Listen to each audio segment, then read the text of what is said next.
Ano yung kay Han? Eh, yun nga, na-chika niya kay Tito Boy, di ba? Na hindi siya okay sa mga exes niya, kay John Prats lang. Kasi nanay, ayun nga daw, meron daw siyang isang ex na parang naging sugar mommy siya. Oo, eh kasi di ba generous daw si Hart sa friends, sa boyfriends, di ba? Kasi yun yung love language niya. So, ang hinuhulaan ngayon kung sino yung lalaki na yun? So ano ngayon, nagtatanungan ng mga marites. Sino yun? Sinong ex ni Hart Evangelista yung parang ginawa siyang sugar mommy? Teka, Mamaloy. Oh. May naaalala ako. Oo. Kasi di ba okay sila ni John Prats? Oo. Okay din naman sila ni Jericho Rosales.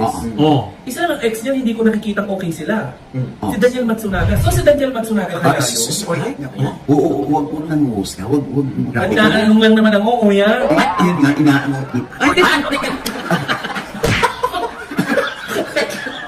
Alam ko kasi kung nasa gitna na susumubin. Sandali. Kung Sorry. nandiyan si Daniel Matsunaga.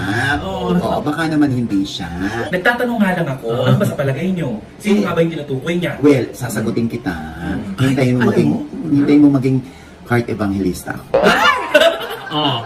Ayun na.